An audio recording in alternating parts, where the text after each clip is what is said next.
Stockings do not exist in nature, yet a man's brain may react to them in much the same way that a prehistoric hunter reacted upon spotting prey. This is not simply vulgarity. Evolution installed an automatic program in the brain that cannot be uninstalled. In 1951, Dutch biologist and future Nobel laureate Nicolaas Tinbergen conducted an apparently absurd experiment. He placed a brightly colored artificial egg 3 times larger than a herring gull's real egg in front of a mother gull. She abandoned her own egg and tried desperately to incubate the fake one. Why? Its exaggerated features made it seem even more egg-like than a genuine egg, pushing the bird's instinctive signals beyond anything found in nature. Tinbergen called this phenomenon a supernormal stimulus, an artificially amplified signal that can trigger instinct more powerfully than the real thing. Replace the gull with a man and the oversized egg with stockings, and the same basic mechanism is at work. Stockings intensify 3 visual qualities associated with the skin of the legs: smoothness, evenness, and color saturation, far beyond ordinary natural levels. Pores, body hair, and variations in pigmentation disappear beneath the soft focus effect of stockings. The brain receives a curve that appears smoother and more flawless than uncovered skin. Before the visual cortex has fully processed the image, more primitive systems have already marked it as worthy of attention, as though it signaled a healthy source of food or a desirable mate. What feels like an appreciation of beauty may actually be the dopamine system responding to an industrial product invented by humans. Nature never taught the brain what stockings are. It did, however, teach it to focus on smooth, even contours because those features could indicate healthy prey or a high-quality partner. Applied to the legs, the signal remains effective. Ironically, stockings were originally made for men. In 16th century Europe, aristocratic men wore tight woolen hose to display the shape and musculature of their legs. Only after nylon appeared in the 20th century did stockings gradually become associated mainly with women. Over several centuries, men effectively handed the other sex a visual device that had once been used on themselves. So if stockings catch your eye, it does not necessarily mean that you lack self-control. An ancient brain is simply encountering a modern product that exploits one of its built-in responses. Yet the supernormal stimulus is only the first layer of the effect.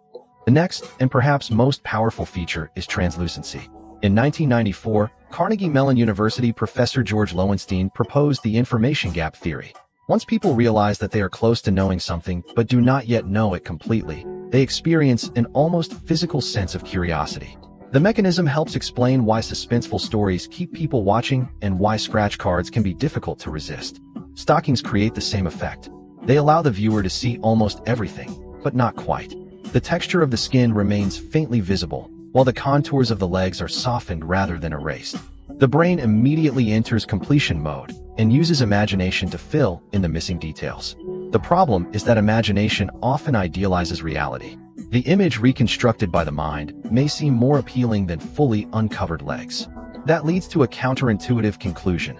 Complete exposure can be less compelling than a translucent layer. When all the information is supplied, the brain has no room to participate, and the dopamine response may decline. Suggestion is often more powerful than total revelation, not because the material looks better than skin, but because the brain embellishes what it cannot see clearly. Stockings possess a third visual device: artificial boundaries. Neuroscientists David Hubel and Torsten Wiesel, who received the Nobel Prize in 1981, demonstrated that neurons in the primary visual cortex, or V1, respond strongly to edges and contours. Consider why a person can instantly notice a snake against a field of green. The brain gives high priority to boundaries and changes between light and dark because they may contain biologically important information. Stockings create several such boundaries. The elastic band at the opening, reinforced areas around the toes, seams, and gradual changes in shade near the upper thigh. Each line acts like a visual flare, repeatedly signaling to the V1 region that something important may require immediate attention. What seems like a brief glance can therefore involve the visual system processing several boundaries at once. With multiple edge signals arriving simultaneously, the image rises rapidly to the top of the brain's processing priorities. The final layer is an evolved preference for the legs themselves.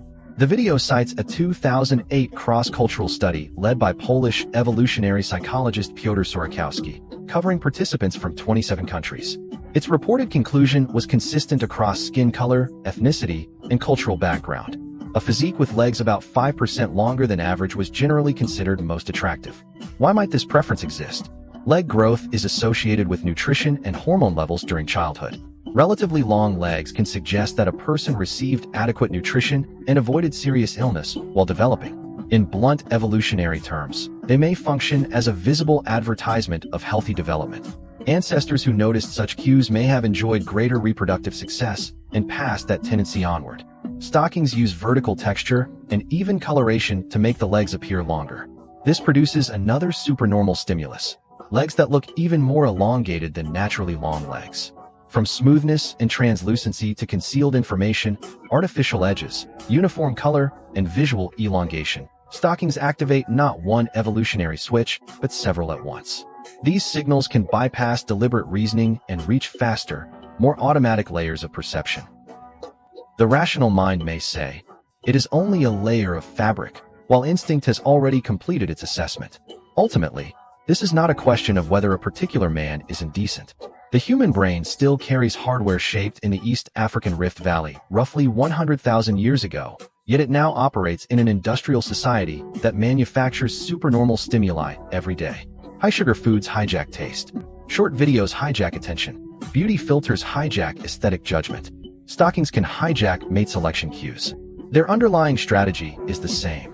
Amplify a natural signal to an intensity that rarely or never occurs in nature, leaving the ancient brain poorly equipped to resist it. Understanding this is not an invitation to criticize yourself for being superficial. On the contrary, once you understand how the brain is influenced, you gain something valuable: awareness.